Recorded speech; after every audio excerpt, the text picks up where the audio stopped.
वंदे मातरम के प्रति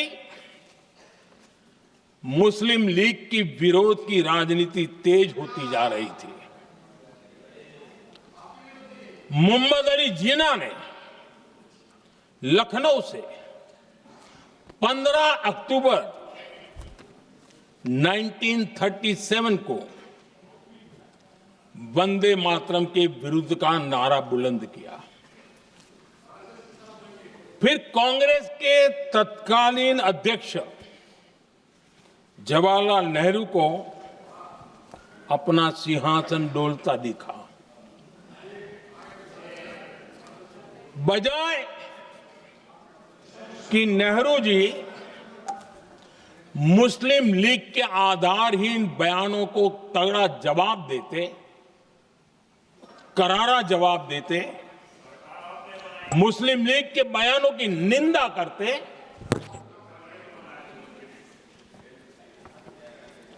और वंदे मातरम के प्रति खुद की भी और कांग्रेस पार्टी की भी निष्ठा को प्रकट करते हैं। लेकिन उल्टा हुआ। वो ऐसा क्यों कर रहे वो तो पूछा ही नहीं, न जाना। लेकिन उन्होंने वंदे मातरम की ही पड़ताल शुरू कर दी। जिन्ना के विरोध के 5 दिन बाद ही 20 अक्टूबर को नेहरू जी ने नेताजी सुभाष बाबू को चिट्ठी लिखी। उस चिट्ठी में जिन्ना की भावना से नेहरू जी अपनी सहमति जताते हुए कि वंदे मातरम की, ये जो उन्होंने सुभाष बाबू को लिखा है, वंदे मातरम की आनंद मठ वाली पृष्ठभूमि मुसलमानों को इरिटेट कर सकती है। मैं नेहरू जी का कोट पढ़ता हूं। नेहरू जी कहते हैं, मैंने वंदे मातरम गीत का बैकग्राउंड पढ़ा है। नेहरू जी फिर लिखते हैं, मुझे लगता है कि ये जो बैकग्राउंड है इससे मुस्लिम भड़केंगे। साथियों, इसके बाद कांग्रेस की तरफ से बयान आया कि 26 अक्टूबर से कांग्रेस कार्य समिति की एक बैठक कोलकाता में होगी, जिसमें वंदे मातरम के उपयोग की समीक्षा की जाएगी।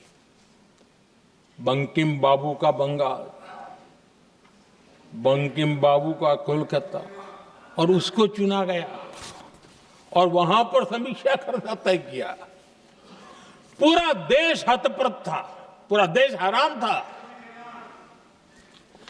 पूरे देश में देशभक्तों ने इस प्रस्ताव के विरोध में देश के कोने कोने में प्रभात फेरियां निकाली, वंदे मातरम गीत गाया। लेकिन देश का दुर्भाग्य कि 26 अक्टूबर को कांग्रेस ने वंदे मातरम पर समझौता कर लिया।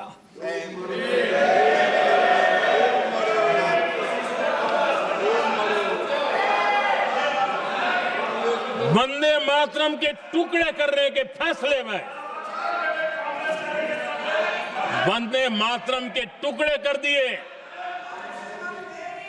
उस फैसले के पीछे नकाब ये पहना गया, चोला ये पहना गया कि ये तो सामाजिक सद्भाव का काम है।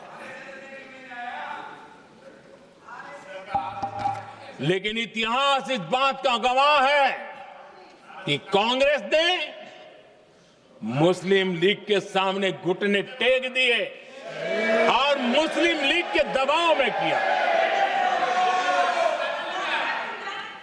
और कांग्रेस का ये तुष्टीकरण की राजनीति को साधने का एक तरीका था। आदरणीय अध्यक्ष जी, तुष्टीकरण की राजनीति के दबाव में कांग्रेस वंदे मातरम के बंटवारे के लिए झुकी, इसलिए कांग्रेस को एक दिन भारत के बंटवारे के लिए झुकना पड़ा।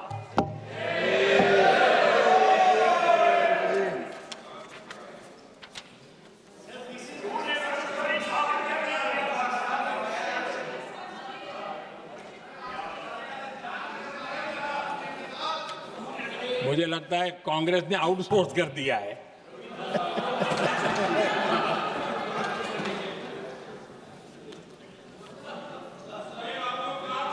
दुर्भाग्य से कांग्रेस की नीतियां वैसी की वैसी थी है, और इतना ही नहीं, आईएनसी चलते चलते एमएमसी हो गया है।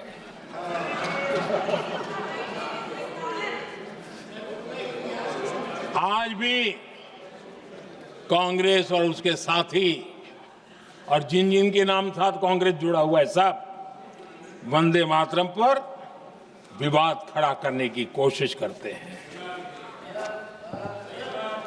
आदरणीय अध्यक्ष महोदय, किसी भी राष्ट्र का चरित्र, उसकी जीवटता, उसके अच्छे कालखंड से ज्यादा जब चुनौतियों का कालखंड होता है, जब संकटों का कालखंड होता है, तब प्रकट होती है, उजागर होती है और सच्चे अर्थ में कसौटी से कसी जाती है। जब कसौटी का काल आता है, तब ही ये सिद्ध होता है कि हम कितने दृढ़ हैं, कितने सशक्त हैं, कितने सामर्थ्यवान हैं।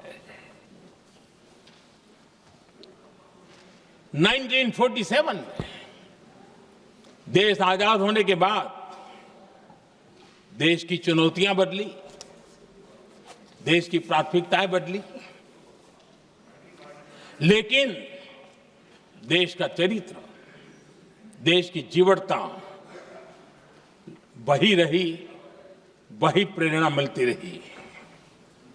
भारत पर जब जब संकट आए, देश हर बार वंदे मातरम की भावना के साथ आगे बढ़ा।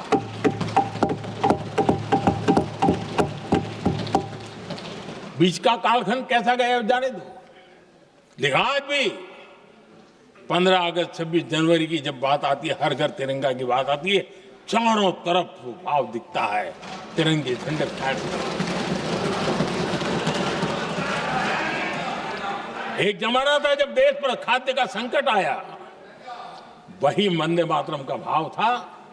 मेरे देश के किसानों ने अंदर के भंडार भर दिए, और इसके पीछे भाव वही है, वंदे मातरम। जब देश की आजादी को कुचलने की कोशिश हुई, संविधान के पीठ पे छुरा भोंक दिया गया, आपातकाल थोप दिया गया, यही वंदे मातरम की ताकत थी कि देश खड़ा हुआ और परास्त करके रहा। देश पर जब भी युद्ध थोपे गए, देश को जब भी संघर्ष की नौबत आई, यही वंदे मातरम का भाव था। देश का जवान सीमाओं पर अड़ गया और मां भारती का झंडा फहराता रहा, विजय से प्राप्त कर। कोरोना जैसे वैश्विक महासंकट आया, यही देश उसी भाव से खड़ा हुआ, उसको भी परास्त करके आगे बढ़ गया। आदरणीय अध्यक्ष जी, यह राष्ट्र की शक्ति है, यह राष्ट्र को भावनाओं से जोड़ने वाला सामर्थ्यवान एक ऊर्जा प्रवाह है, ये चेतना प्रवाह है, ये संस्कृति की अविरल धारा का प्रतिबिंब है, उसका प्रकटीकरण है। ये वंदे मातरम हमारे लिए सिर्फ स्मरण करने का काल नहीं, एक नई ऊर्जा, नई प्रेरणा का लेने का काल बन जाए, और हम उसके लिए प्रति समर्पित होते चले। और मैंने पहले कहा, हम लोगों पर तो कर्ज है वंदे मातरम का, वही वंदे मातरम है जिसने वो रास्ता बनाया जिस रास्ते से हम यहां पहुंचे हैं, और इसलिए हमारा कर्ज बनता है।